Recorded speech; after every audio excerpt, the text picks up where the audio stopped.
Innal hamdalillah nahmaduhu wa nasta'inuhu wa nastaghfiruh wa na'udzu billahi min shururi anfusina wa sayyiati a'malina. May yahdihillahu fala mudilla lahu wa may yudlil fala hadiya lahu. Wa asyhadu an la ilaha illallah wahdahu la syarika lahu wa asyhadu anna Muhammadan abduhu wa rasuluh. Allahumma shalli wa sallim ala nabiyyina Muhammad wa ala alihi wa ashabihi wa man tabi'ahum bi ihsan ila yaumiddin. Ab'an. Bapak-bapak, ibu-ibu, ikhwati fillah dan para pemirsa Najah TV dimanapun Anda berada, a'azzanallahu wa iyyakum. Alhamdulillahirabbil alamin. Kesempatan ini pembahasan kita dari kitab Tauhid memasuki pembahasan berikutnya. Dan ini adalah bagian pembahasan kita berkaitan dengan sumpah dengan bab ma jaa fil iqsam 'ala Allah. Bab berkenaan dengan sumpah, ya, bersumpah atas nama Allah. Al-iqsam, aqsama yuqsimu. Sebagaimana firman Allah SWT, la uqsimu bihadzal balada. Uqsim artinya aku bersumpah, ya. Jadi iqsam 'ala Allah artinya bersumpah atas nama Allah. Dalam bahasa Arab juga sumpah at-ta'alli itu juga adalah maknanya adalah sumpah. Al-halaf juga maknanya adalah sumpah. Pada sebelumnya pembahasan berkenaan dengan sumpah adalah tidak banyak atau tidak sering kita mengobrol sumpah, dan pada pertemuan yang lalu pembahasan sumpah berkaitan dengan janji, dan ada hal lainnya yang penulis kitab Tauhid ini ingin mengingatkan kita semuanya, para pembaca, para penuntut ilmu, agar berhati-hati dari satu sumpah yang dapat menyebabkan tidak sempurnanya tauhid seseorang, bahkan bisa menafikan tauhid seseorang. Dan bab yang diberi judul dengan ma jaa fil iqsam 'ala Allah, yakni bersumpah atas nama Allah. Kita akan membacakan apa yang terdapat dalam kitab Tauhid. Penulis mendatangkan ada dua dalil berkenaan dengan bab ini. Yang pertama, an Jundub bin Abdullah radhiyallahu anhu qala Rasulullah sallallahu alaihi wasallam, dari Jundub bin Abdullah, semoga Allah meridainya, beliau mengatakan bahwa Rasulullah SAW bersabda, qala Rasulullah SAW, qala rajulun, ada seseorang yang berkata, wallahi la yaghfirullahu li fulan. Ada seseorang yang berkata, wallahi, demi Allah, dia bersumpah, Allah tidak akan mengampuni si fulan atau si anu kalau bahasa kita.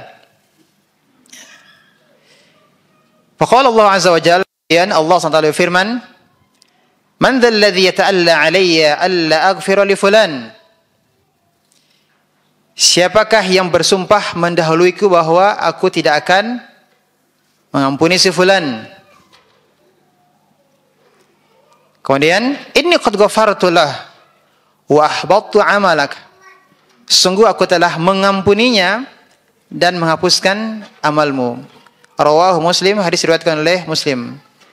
Wa fi hadis Abi Hurairah, dan dalam hadis yang diriwayatkan oleh Abu Hurairah, annal qail,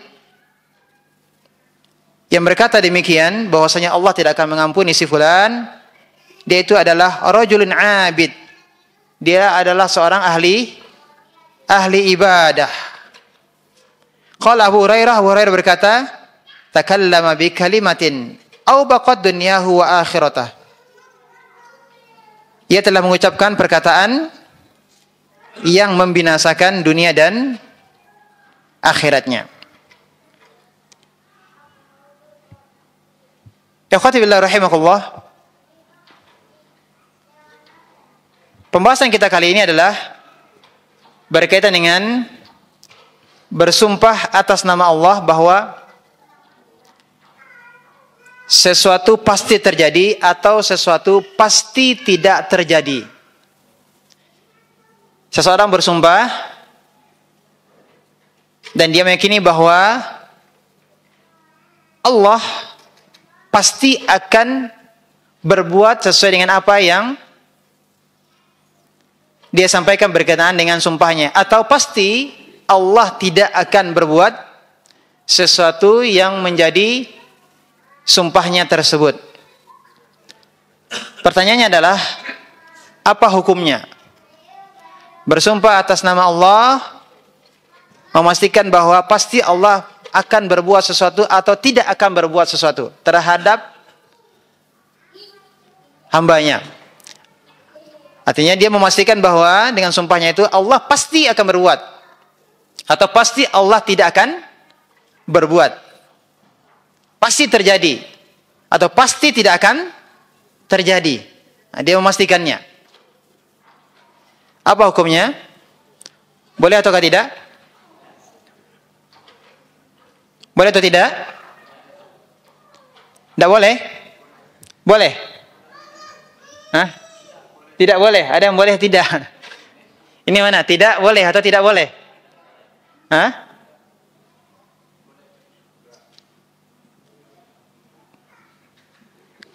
Kalau menurut hadis yang kita pelajari, boleh atau tidak? Tidak? Tidak boleh?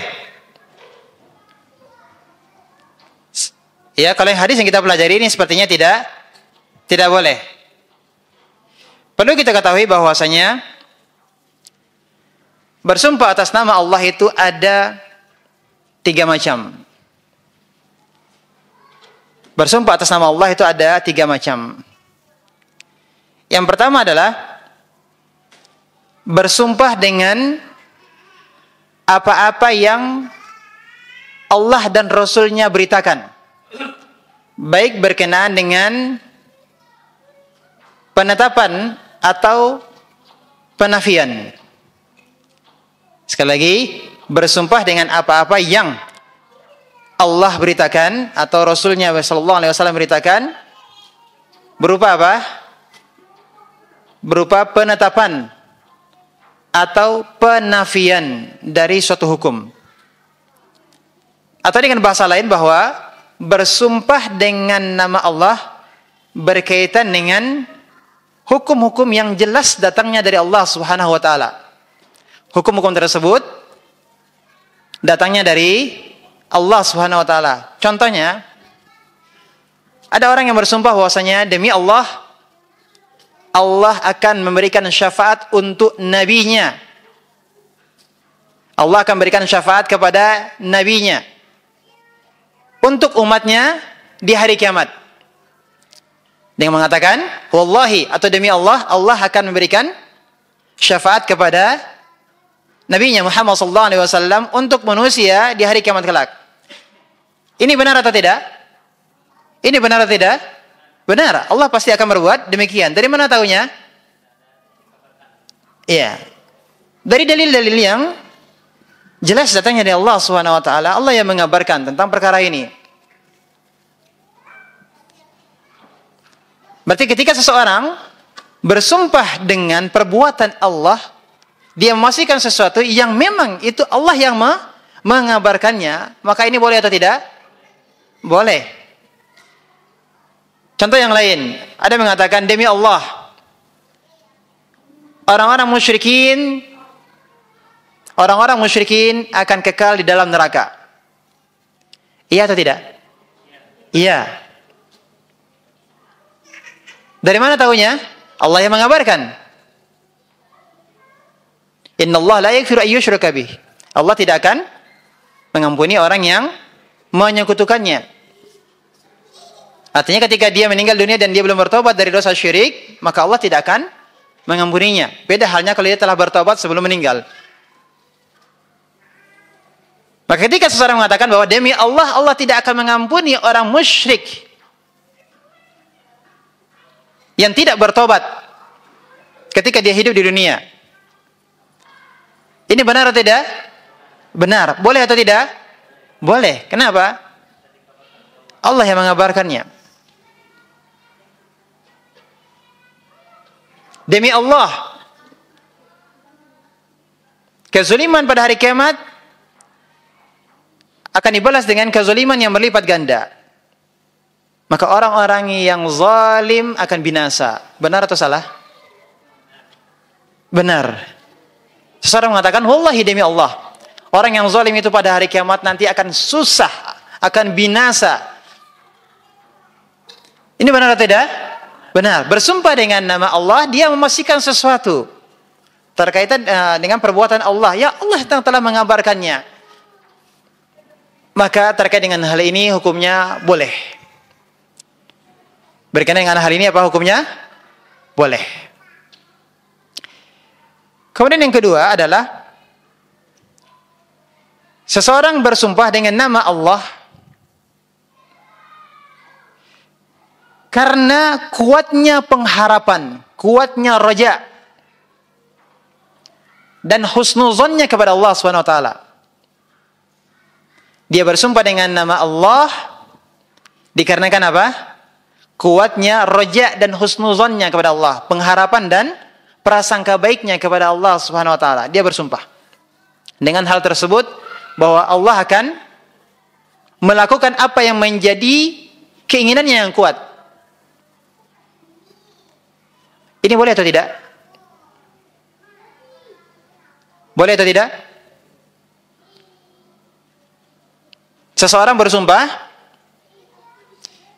dia memiliki keyakinan yang kuat kepada Allah SWT, husnuzan, dan dia berharap, sangat berharap kepada Allah SWT untuk mengijabah apa yang menjadi keinginannya, dan dia begitu yakin Allah akan mengabulkannya, maka dia mengatakannya dengan sumpah, wallahi. Boleh atau tidak? Nah, ini masih beda pendapat lagi ini. Ini kubu tidak boleh, ini kubu boleh. Bil misal yatadihul kalam. Dengan contoh maka apa yang sedang dibahas akan menjadi jelas. 6. Contohnya adalah sebenarnya yang terjadi di zaman Nabi sallallahu alaihi wasallam. Ini berkaitan dengan kisos. Rubai' binti An-Nadhr yang merupakan ammah dari Anas bin Malik. Ammah itu artinya apa? Saudara perempuan dari ayah, ante atau bibi. Dari Anas bin Malik bin An-Nadhr. Ya, bibinya atau antenya ini adalah Rubai' binti An-Nadhr. Rubai' binti An-Nadhr ini suatu ketika mematahkan atau memecahkan gigi seri seorang wanita Ansar. Maka kemudian keluarga dari Rubai' ini datang dan minta maaf. Minta untuk dimaafkan. Akan tetapi keluarga dari wanita tersebut abau. Mereka enggan, tidak mau memberikan maaf. Maka kemudian minta untuk berikan tawaran berupa tebusan atau denda. Akan tetapi kembali mereka tidak mau. Lalu keluarga korban mendatangi Rasulullah SAW. Mereka bertahkim kepada Rasulullah SAW, menjadikan Rasulullah SAW sebagai hakim agar Rubai' dikisos. Dikisos berarti mematahkan gigi dibalas dengan gigi dikisos dengan gigi.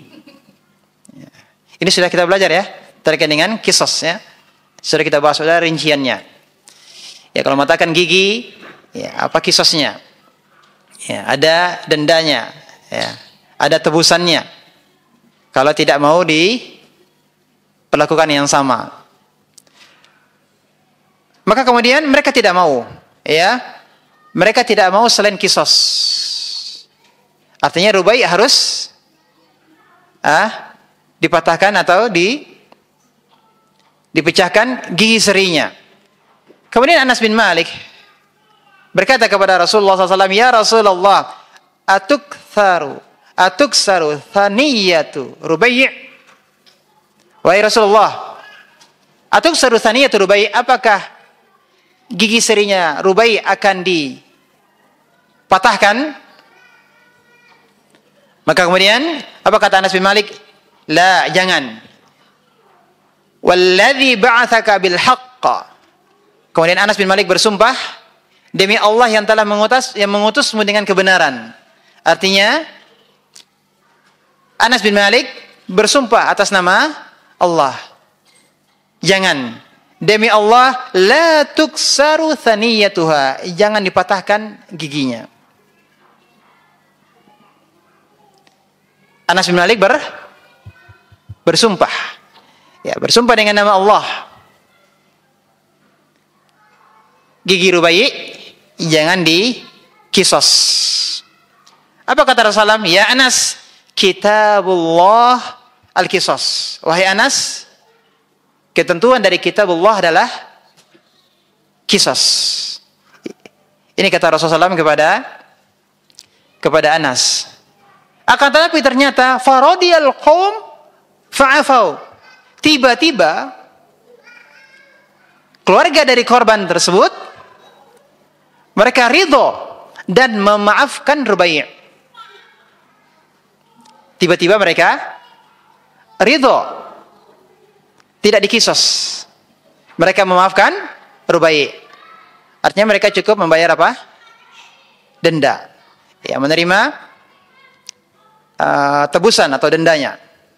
Nah, tidak dikisos. Maka kemudian apa kata Rasulullah SAW? Inna min ibadillah man law aqsama 'ala Allah la abarrah. Sungguh di antara hamba-hamba Allah ada orang yang kalau dia bersumpah maka niscaya Allah akan mengabulkan, mengijabah sumpahnya tersebut. Dan Anas bin Malik adalah termasuk, ya, di antara keutamanya ini adalah orang saleh yang Allah kabulkan sumpahnya. Kenapa? Kuatnya husnuzannya kepada Allah Subhanahu wa taala, kuatnya pengharapannya kepada Allah Subhanahu wa taala agar bibinya tersebut tidak dikisos. Kuatnya pengharapannya kepada Allah Subhanahu wa taala. Begitu yakinnya kepada Allah Subhanahu wa taala bahwa kisos itu tidak akan terjadi. Maka kemudian dia bersumpah bahwa kisos ini tidak akan terjadi. Bukan maksudnya Anas bin Malik tidak ridho dengan keputusan Rasulullah SAW. Kisos tadi tidak.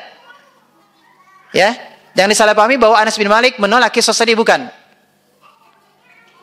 Tetapi maksudnya di sini adalah pengharapannya. Dia ingin bahwa bibinya tersebut tidak dikisos, bukan tidak menerima hukuman kisos atau ketentuan Allah SWT berkaitan dengan kisos, tidak. Bukan tidak menerima. Tapi dia berharap agar bibinya tersebut dimaafkan. Gantinya adalah dengan tebusan. Begitu kuatnya pengharapannya. Begitu husnuzonnya kepada Allah SWT bahwa Allah akan mengabulkan keinginannya, maka dia kuatkan dengan apa? Sumpah. Begitu yakinnya, maka kemudian dia bersumpah, wallahi, bahwa Allah akan mengabulkan apa yang menjadi keinginannya tersebut. Pertanyaannya adalah, apa hukumnya bersumpah dengan perkara seperti ini? Boleh atau tidak?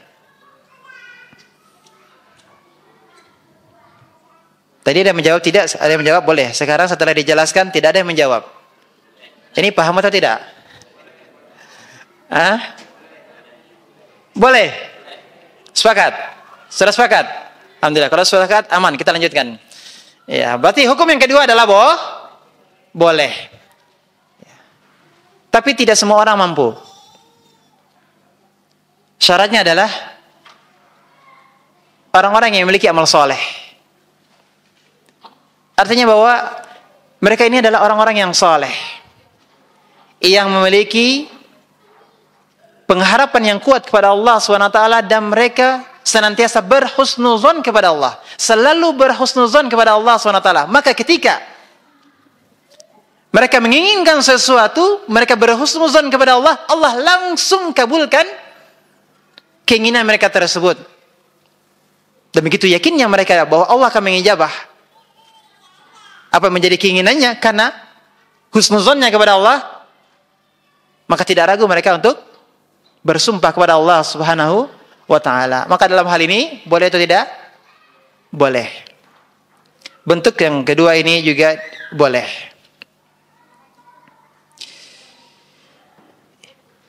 Dan sebagaimana hadis yang lain juga Rasulullah SAW bersabda, "Rubba ash'ath." Betapa banyak orang yang rambutnya acak-acakan kusut masai, madfu'un bil abwab, ya. Mereka datang mengetuk pintu, ditolak. Artinya ditolak oleh manusia. Akan tapi kalau mereka bersumpah, apa kata Allah? Kalau mereka bersumpah, maka Allah akan mengijabah sumpah mereka. Lau aqsama 'ala Allah la abarrah. Ya, kalau mereka bersumpah, maka Allah akan mengijabah apa yang menjadi sumpahnya tersebut. Ya. Di sini Rasulullah SAW tidak melarangnya. Ya. Berarti di sini menunjukkan apa, boleh. Bahkan ini merupakan pujian. Ya, pujian bagi orang-orang yang begitu kuatnya pengharapan dan husnuzannya kepada Allah Subhanahu wa taala sampai-sampai mereka dengan yakin mereka bersumpah kepada Allah Subhanahu wa taala atas nama Allah Subhanahu wa taala. Ini yang kedua. Jadi yang pertama boleh, yang kedua boleh, yang ketiga boleh atau tidak? Yang ketiga adalah berkaitan dengan apa menjadi pembahasan kita yang diingatkan oleh penulis. Hukum yang ketiga ini adalah hukumnya adalah haram dan dikhawatirkan gugur amalnya. Dan dalilnya telah disebutkan tadi. Ini adalah bagian yang ketiga. Bersumpah menghukumi sesuatu karena apa? Karena takjub terhadap kesolehan dirinya atau karena merendahkan orang lain. Jadi sumpahnya karena apa? Karena takjub. Ya, takjub terhadap kesolehan dirinya. Takjub dengan amal solehnya. Takjub dengan ibadahnya. Takjub dengan kebaikan dirinya.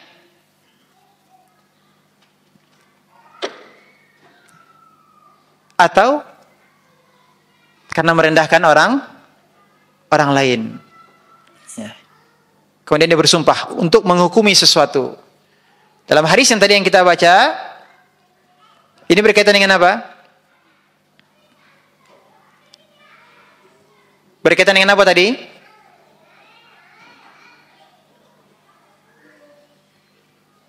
Ada orang yang apa namanya? Bersumpah bahwasanya Allah tidak akan memasukkannya ke dalam surga. Allah tidak akan mengampuni dosanya. Taib. Akan kita bacakan dalil yang berkenaan dengan hal ini.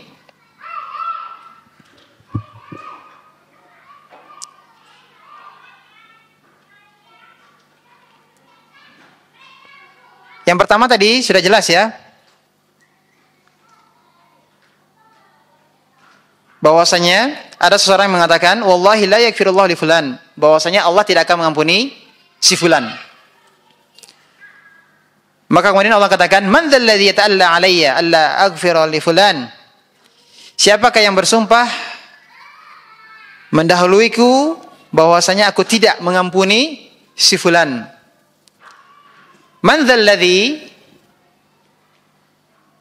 ini adalah istifham inkari. Ini adalah pertanyaan tapi bermakna pengingkaran. Pertanyaan tapi bermakna apa? Pertanyaan bermakna pengingkaran. Apa yang diingkari?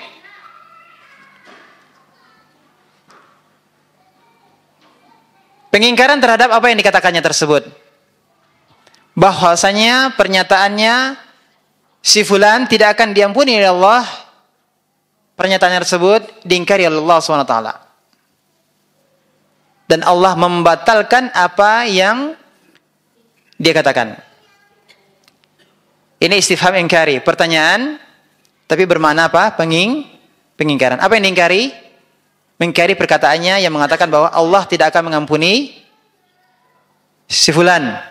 Allah ingkari perkataan tersebut dan Allah batalkan. Allah batalkan apa? Bahwa si fulan tadi yang divonis oleh orang yang bersumpah tadi dia akan masuk neraka, Allah batalkan, dia tidak jadi masuk neraka, tidak masuk neraka. Allah batalkan hal tersebut. Justru Allah apa? Allah hukum orang yang bersumpah yang bahwasanya si fulan tidak akan diampuni. Allah hukum dengan kebalikan apa yang menjadi keyakinan atau maksud dari ucapan sumpahnya tersebut. Maka Allah hukum dia dengan kebalikannya. Yang bersumpah tadi ahli ibadah ini dialah yang masuk neraka. Yang bermaksiat tadi Allah masukkan dia ke dalam surga.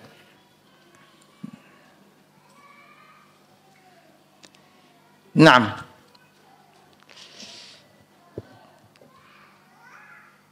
Dalam riwayat yang lain disebutkan bahwa masih juga dari Abu Hurairah, sami'tu Rasulullah SAW yaqul, bahwa Rasulullah SAW bersabda, kana rajulani fi Bani Israel, ada dua orang dari Bani Israel, mutawakhiyain. Ya, mereka mutawakhiyain artinya mereka berdua ini bersaudara, ya, saling bersaudara. Fakana ahaduhuma yudhnib wal akhar mujtahid. Salah seorang di antara mereka suka berbuat dosa dan salah seorangnya lagi adalah orang yang mujtahid, artinya orang yang giat dalam beribadah. Mujtahidun fil ibadah. Fakana la yazalul mujtahid yara al-akhar aladan fayaqul aqsir. Seorang yang giat dalam ibadah ini ketika dia melihat saudaranya tersebut masih berbuat maksiat, maka dia katakan aksir. Berhentilah dari berbuat maksiat. Fawajadahu yawman ala dhanbin, maka kemudian dia mendapati saudaranya tersebut suatu hari masih kembali berbuat maksiat, maka dia katakan faqala lahu aksir, dia berkata kepadanya aksir, tahanlah, berhentilah dari berbuat maksiat. Faqal, maka saudaranya yang berbuat maksiat ini mengatakan, khallini wa rabbi abu'izta alayya raqiba, tinggalkan aku demi Rabbku, apakah engkau diutus untuk mengawasiku? Yang bermaksiat ini mengatakan apa? Tinggalkan aku, wa rabbi, demi Rabbku, apakah engkau diutus untuk mengawasiku? Faqal, maka laki-laki ini yang ahli ibadah ini mengatakan kepada saudaranya bermaksiat, wallahi, demi Allah, la yaghfirullahu lak, demi Allah, Allah tidak akan mengampunimu. Aw la yudkhilukallah, atau Allah tidak akan masukkanmu ke dalam surga. Ya, la yudkhilukallahu jannah, Allah tidak akan masukkanmu ke dalam surga. Faqabada arwahahuma, kemudian Allah menggenggam kedua ruhnya, fajtama inda rabbil alamin, kemudian mereka berdua dikumpulkan pada sisi Allah Subhanahu wa taala Rabbul Alamin. Kemudian Allah berkata kepada yang giat dalam beribadah ini, akunta bi'alima, apakah engkau lebih tahu dariku? Allah berkata kepada ahli ibadah ini, mengatakan bahwa saudaranya tersebut masuk ke dalam neraka, tidak akan diampuni oleh Allah. Maka Allah mengatakan, apakah engkau lebih tahu dariku? Au kunta ala ma fi yadi qadira, ataukah engkau lebih mampu untuk melakukan sesuatu yang itu adalah berada dalam tanganku? Artinya mampu untuk memasukkan seseorang ke dalam neraka. Memasukkan seseorang ke dalam neraka ataukah memasukkan seseorang ke dalam surga, itu adalah hak siapa? Itu adalah hak Allah. Tidak ada yang mampu untuk melakukannya kecuali Allah. Maka Allah bertanya, apakah engkau mampu untuk melakukan yang itu adalah merupakan kuasa Allah Subhanahu wa taala? Maka Allah berkata kepada orang yang berdosa, "Idhhab, pergilah engkau, fadkhulil jannah bi rahmati." berkata kepada orang yang bermaksiat, orang yang berdosa tadi, pergilah dan masuklah ke dalam surga dengan rahmatku. Wa qala al-akhar, dan Allah berkata kepada orang yang ahli ibadah, yang berkata bahwasanya Allah tidak akan mengampuni dosa saudaranya tersebut, idhabu bihi ilan nar, bawalah dia ke dalam neraka. Maka kemudian Abu Hurairah berkata, walladzi nafsi biyadihi, demi Allah, latakallama bi kalimatin aw baqad dunyahu wa akhiratah. Abu Hurairah mengatakan, demi zat yang jiwaku ada dalam tangannya, artinya dia bersumpah, sungguh orang tersebut telah mengatakan satu perkataan yang dapat merusak dunia dan akhiratnya, yang bisa membinasakan dunia dan akhiratnya.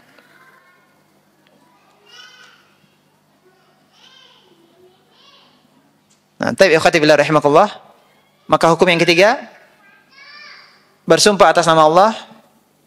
Berkaitan dengan yang ketiga ini, boleh atau tidak? Hukumnya adalah haram. Mana yang menunjukkan bahwa hukumnya haram?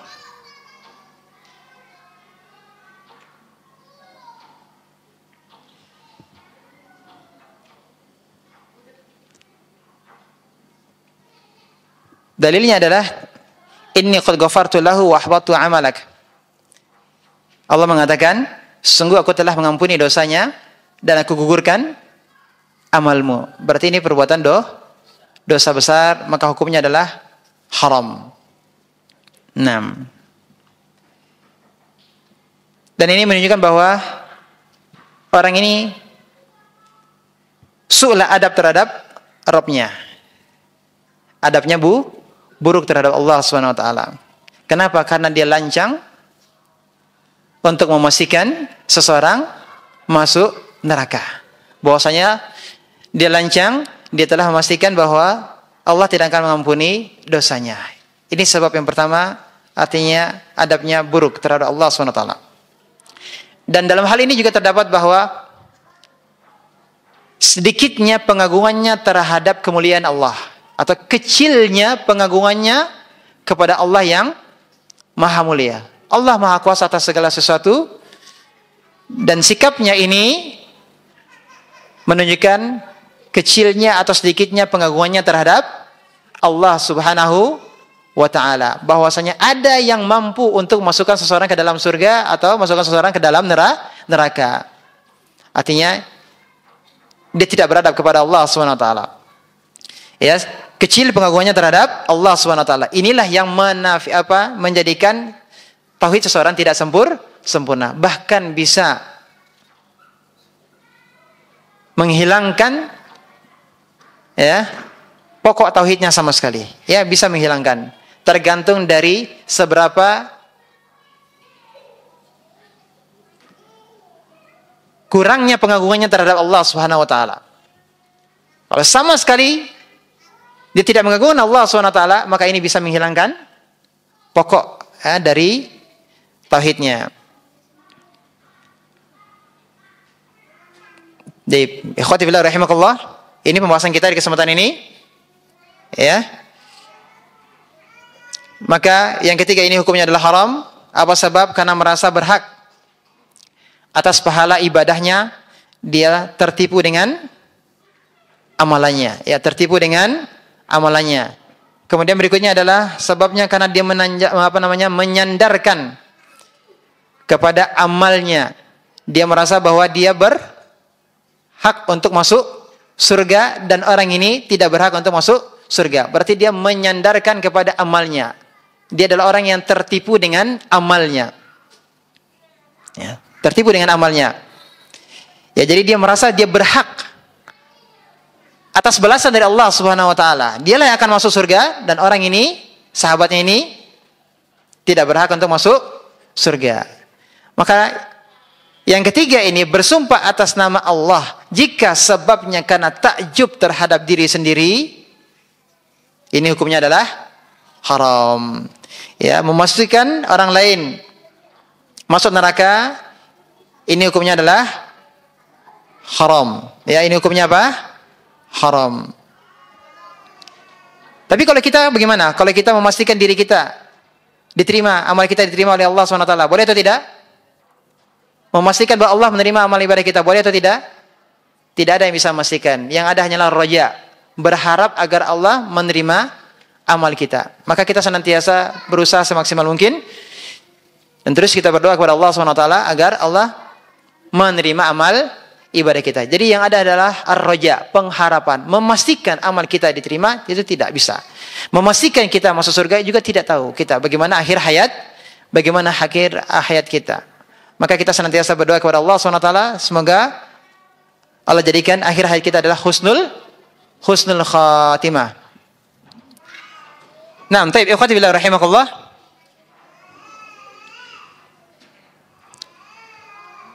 Kita bacakan kandungan dari bab ini. Yang pertama, diperingatkan untuk tidak bersumpah mendahului Allah. Yang kedua, hadis di atas menunjukkan bahwa neraka lebih dekat kepada seseorang daripada tali sandalnya sendiri, dan demikian juga halnya surga.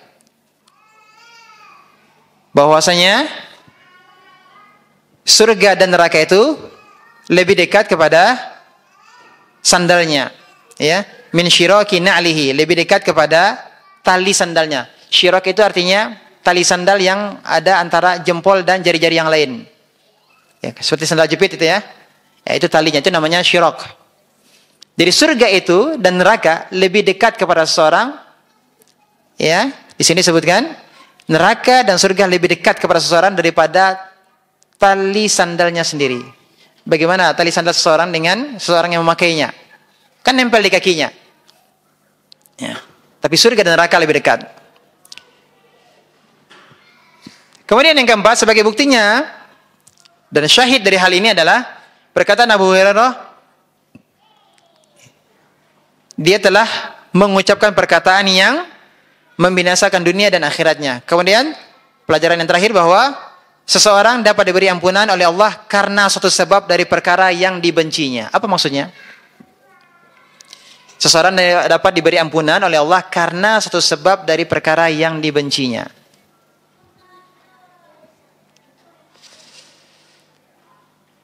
Allah Ta'ala alam. Bisa jadi maksud yang pertama adalah bahwa kita tidak ada yang suka kalau ada orang yang mencela kita. Iya atau tidak? Ada orang yang mencela. Suka atau tidak? Bisa dikatakan semua orang tidak suka. Nah, bisa jadi tadi seorang ini tadi dia dicela bahwa dia tidak akan masuk surga. Ternyata Allah jadikan itu adalah sebagai sebab dia masuk surga.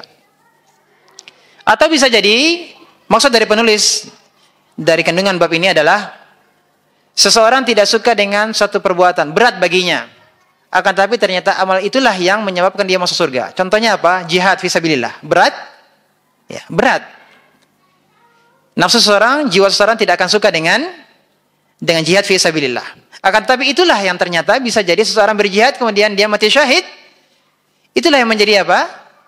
Menjadi sebab Allah masukkan dia ke dalam surga. Allah ampuni dosanya dan Allah masukkan dia ke dalam surganya. Maka ikhwati billah rahimakumullah, ini pembahasan yang terakhir berkaitan dengan sumpah. Ya. Pertemuan yang akan datang kita akan masuk pada bab yang lain. Maka pelajaran dari hal ini bahwa nahi mungkar itu butuh kepada ilmu. Nahi mungkar butuh kepada ilmu. Tidak sekedar semangat, kemudian kita melampaui batas. Tanpa ilmu seseorang akan melampaui batas. Ya. Amar ma'ruf butuh ilmu, demikian juga nahi mungkar juga butuh ilmu. Nah, bisa jadi pelaku maksiat tersebut bertobat. Ya, bisa jadi pelaku maksiat yang dikatakan bahwa Allah tidak akan mengampuninya, Allah akan memasukkannya ke dalam neraka, bisa jadi pelaku maksiat tersebut bertobat di akhir hayatnya. Allah Ta'ala alam. Ya. Makanya kita ketika berdakwah jangan terburu-buru, jangan tergesa-gesa. Bisa jadi seseorang yang kita dakwahi dia akan menerima apa yang kita sampaikan setahun kemudian atau 10 tahun kemudian. Jangan tergesa-gesa di dalam hati kita memvonis bahwa orang ini susah, payah, kareh kepalo, mada, apalagi. Tidak ada harapan lagi.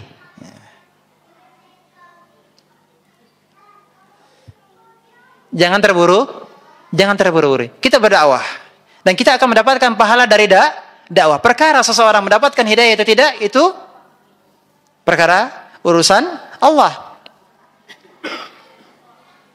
Innaka la tahdi man ahbabta walakinna Allah yahdi man yasha. Engkau tidak akan bisa memberikan hidayah kepada orang yang engkau cintai. Tapi Allah lah yang akan berinya hidayah siapa yang Allah kehendaki. Maka dalam berdakwah kita tidak terburu-buru memvonis seseorang. Maka bagi orang-orang yang belum mengenal sunnah, bisa jadi mereka juga terburu-buru dalam memvonis orang-orang yang belajar sunnah, yang mengatakan bahwa kita dikatakan bahwa memvonis seseorang masuk neraka. Ya.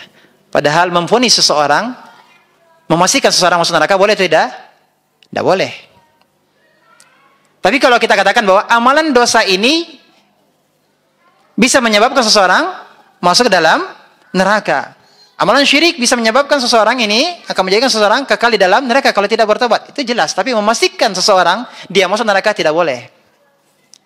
Maka dengan sendirinya orang yang mengatakan bahwa orang yang belajar sunnah itu mengkafir-kafirkan, ya, memvonis seorang itu masuk neraka, kita jawab, kita yang pelajari kitab tauhid silakan. Ya, Syekh Muhammad bin Abdul Wahhab, penulis kitab tauhid, mencantumkan hadis ini.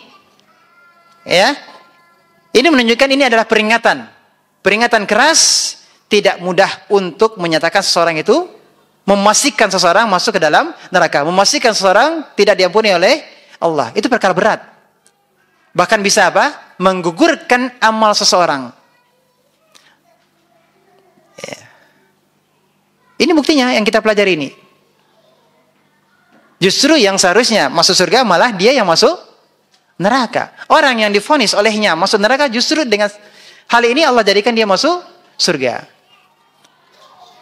Nah, kemudian pelajaran berikutnya adalah tadi kita katakan bisa jadi orang yang tadi divonis dikatakan dia tidak diampuni dosanya, dia masuk neraka, bisa jadi dia bertobat dengan memenuhi syarat-syarat tobat. Bisa jadi syarat-syarat tobatnya telah terpenuhi. Akan tetapi manusia, kullu bani Adam khata', setiap manusia itu pasti banyak salahnya. Akan kembali tergelincir berbuat maksiat. Bisa jadi dia akan mengulang maksiat yang sama. Tetapi apakah taubat sebelumnya tidak diterima oleh Allah SWT? Kembali, apa syarat taubat? Syarat taubat adalah, diantaranya adalah sungguh-sungguh untuk meninggalkan maksiat. Keinginan kuat untuk meninggalkan maksiat. Tetapi qadarullah, la qadarullah, kita tidak menginginkan hal tersebut. Bisa jadi seseorang kembali berbuat maksiat yang sama. Apakah taubat sebelumnya tidak diterima oleh Allah? Jawabannya, kalau dia betul-betul bertobat, menyesal, dan dia sudah berusaha untuk meninggalkan maksiat tersebut, akan tetapi suatu ketika kemudian kembali dia berbuat maksiat yang sama, bukan berarti tobat sebelumnya tidak diterima oleh Allah SWT. Karena syaratnya bukan tidak mengulangi kembali dosa yang sama. Syarat tobat itu bukan tidak mengulangi dosa yang sama. Tapi syarat tobat apa?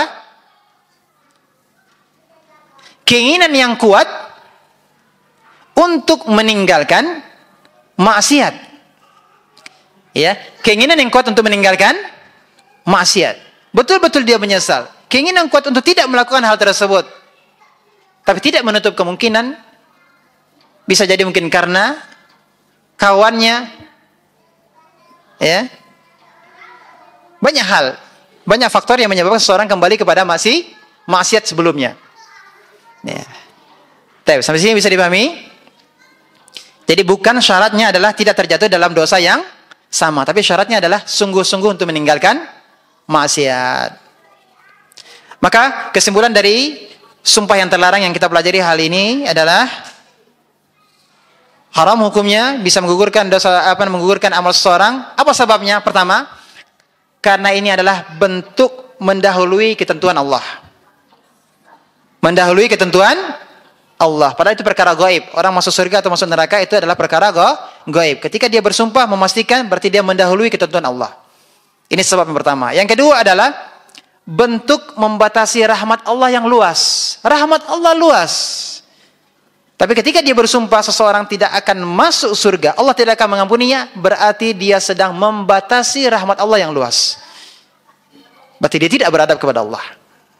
Yang ketiga adalah bentuk tidak mengagungkan Allah Subhanahu wa ta'ala. Dia tidak mengagungkan Allah Subhanahu wa ta'ala.